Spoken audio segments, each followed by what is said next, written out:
Hello everyone and welcome to this episode of Ignition Time. My name is Dr. Nitin Chhoda. Welcome to the Ignition Time channel. If you're new to this channel, check out my video. You'll learn a little bit more about who I am, what my journey has been like, and why you should listen to me. This channel, the Ignition Time channel, is about the country, it's about the economy, and it's about your money.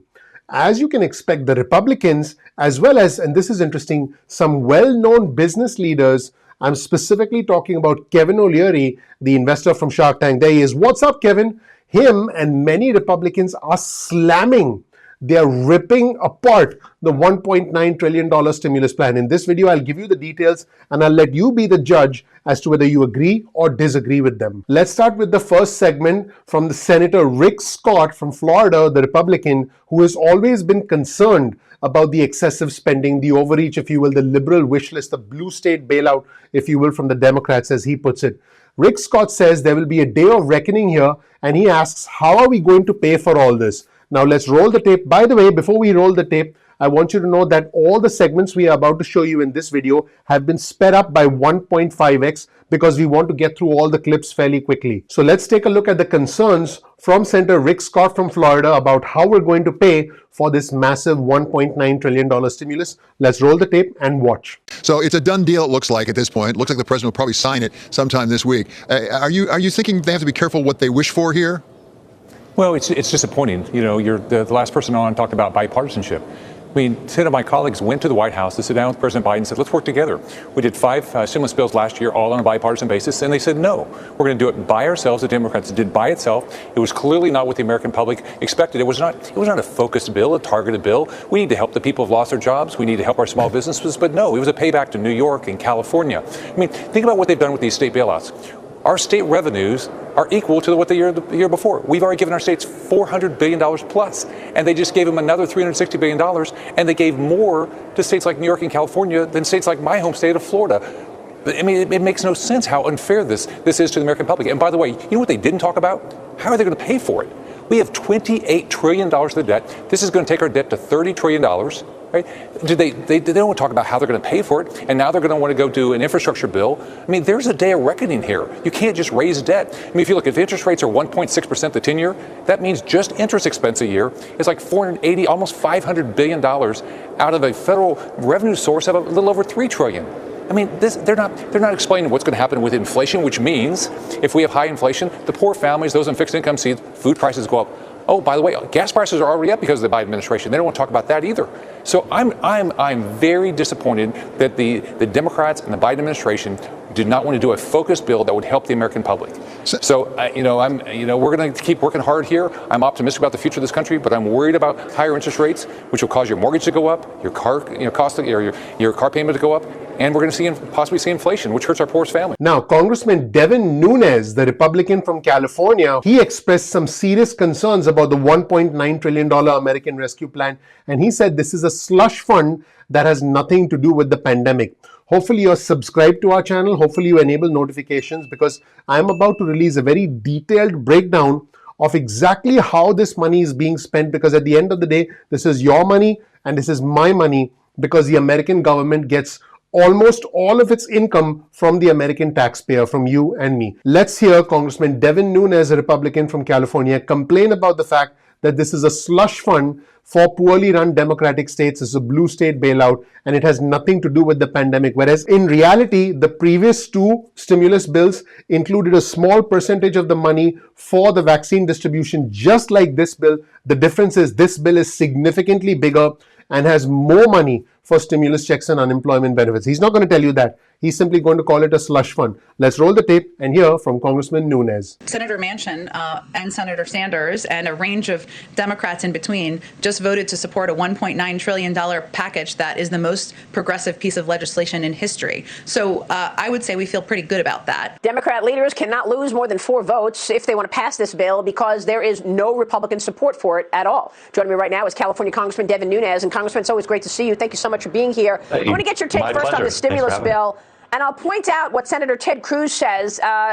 Ted Cruz says that the stimulus bill rebate checks will also go to illegal immigrants, because the Democrats shot down his amendment to ensure that illegals coming into this country are not part of this pool getting the $1,400 checks. He says as long as you have a Social Security number, legal or not, you'll get the check. Well, Maria, this is, it's not surprising. I think what you saw, the White House press secretary just created a great commercial for the next senator of West Virginia. This is probably going to be Manchin's last term, would be my guess. That was a very damaging statement that he made. Obviously, West Virginia is not a progressive state, and they're exactly right. This is a slush fund. It has nothing to do with COVID. That's what I want your viewers to understand. This is the size of the COVID bill that we passed a year ago, of which basically had nearly 90% of Republicans and Democrats working with President Trump coming together to try to save the economy.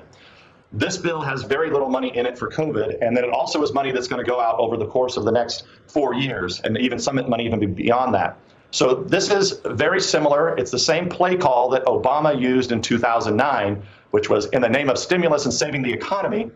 They put a slush fund together that then they doled out to their friends and buddies. And mark my words, we are going to be tracking the money. There's going to be story after story after story about liberal groups and liberal friends, leftists and socialists being rewarded with other people's money, effectively, the taxpayers. And I mean, you've had plenty of financial people on. At some point, this does begin to roil and change the financial markets. Now, let's take a break from politicians for a second, and let's listen to an outspoken investor, Kevin O'Leary, from Shark Tank. And Kevin O'Leary says, too much waste. There's too much waste in the $1.9 trillion stimulus bill. He's not happy. He calls it essentially wasting money and sprinkling money from helicopters. Let's roll the tape and hear O'Leary's argument about what he considers to be the excessive waste in the $1.9 trillion stimulus plan. Let's roll the tape and watch. Where this bill fails is it does not recognize that a new economy is emerging. It's trying to build back what we had in 2019 and early 2020. And so much has changed. The American economy is digitized. It's more efficient. It's like a coiled spring ready to burst open as soon as people get vaccinated. So if we could just focus on what really matters here, and I will give credit to Biden and his team, he did deliver on infrastructure in terms of vaccinations. Here in Miami, where I am, the CVS is open, taking a wide range of cohort ages and vaccinating them every hour. But I would rather have seen this, if you told me it cost $1 trillion to accelerate vaccination rates from 2 million a day to 7 million, I want to spend on that, because that's the highest internal rate of return for the American economy, the taxpayer, and every individual in it. But this bill misses the mark in so many ways, so much waste. Look, I encourage every single taxpayer to just read it in a synopsis. There's plenty of it on the internet. How about $300 million to COVID animal surveillance? Last time I checked, there are no animals worried about COVID. And all kinds of money going to states that were way off broken before the COVID even hit. And then $128 billion to the teachers union? That's basically funding mediocrity. High-paid teachers should be the ones that are high performers. We can't do that under the current union situation. There's waste. And who pays for it? Future. It's just terrible to waste this money. I would have said give it to people that are unemployed and get these vaccinations going. The only two cohorts that matter right now.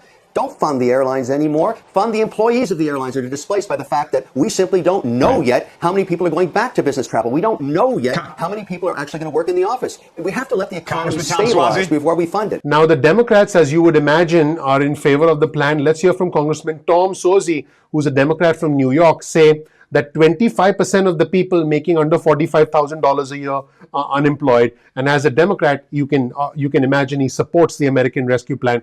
Let's hear his comments in response to what O'Leary said on CNBC. Let's roll the tape. I don't know where Kevin's getting his talk points from, but the reality is that this plan is widely supported by the American people. Experts like Janet Yellen, our new Treasury Secretary, says it's the most important thing we can do right now.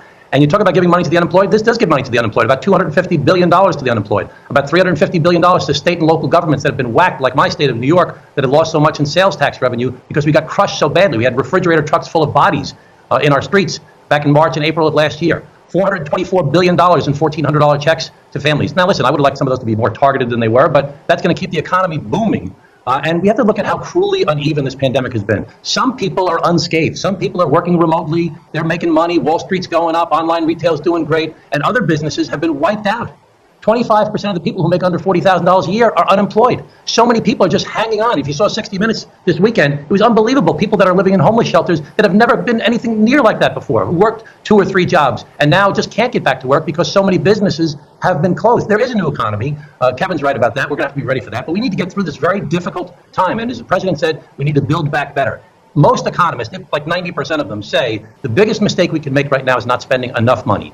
And I believe that this is going to be great for our economy. And we'll have to see what the results are. But Economics today are very different than they were 20, 30, 40 years ago. We know what to do. The Fed has tools. The government has tools to deal with inflation. This is a great plan to build back better, to help people that are in trouble, including reopening schools. Not for the teachers' unions. It's to reopen schools and put kids back into schools in safe environments so they can learn and not be disadvantaged. And folks, Kevin O'Leary is not done yet. He really hammers the $1.9 trillion American Rescue Plan and says it's like sprinkling money out of a helicopter. There's way too much waste. He goes so far as to call it a horrible, horrible piece of legislation. Yep, he said it. I want you to hear it for yourself. Let's roll the tape and hear from Kevin O'Leary of Shark Tank. Kevin, help me with this. I don't disagree with you on the idea of wanting to do this more precisely. I think everybody wishes that you could actually, with like a laser beam, just get the money to the most vulnerable people. But if I told you that the system is not created in a way that allows for that, is this an acceptable way to do it? No. If you can't do it in the most precise way, then I know we all wish. Andrew, the average salary in America, $52,000 to $60,000, depending on region. Why are we sending gainfully employed people checks? Why in the world would you ever do that when there's people unemployed that are really hurting? Give them more money. Don't fund people that are already employed. This economy is probably going to run at a 7 to 8% GDP, and we're sprinkling money out of a helicopter down to people that are already employed? That's too blunt an instrument. It's way too wasteful. And the risk of inflation becomes a big factor. That hurts everybody. You just can't do this again. We did this already in the first PPP program, which I now think was 60% wasted. I don't want to do it again. Money to people that are unemployed, money for the logistics of vaccinations, that's it. The economy is going to come back screaming. It doesn't need any more stimulus, please. And by the way, there's tons of infrastructure spending in here. Amtrak, another $1.5 billion. They haven't even spent the first $1 billion. Why is that in this bill anyways? What does that have to do with COVID? There's so much non-COVID related stimulus in this. It's a horrible, horrible piece of legislation. And I think every American should read it. It's just full of waste. And let's round things off with Senator Pat Toomey, the Republican from Pennsylvania, who said the bill simply got worse in the Senate. He said it's an embarrassment, it's a disaster.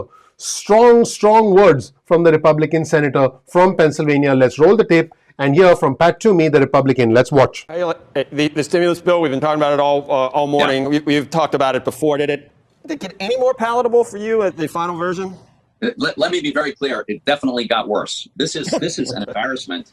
And it's a disaster. Every big piece of it and most of the little ones. State and local government, for instance, $350 billion. You realize that in 2020, state and local governments in the aggregate collected more revenue than ever before.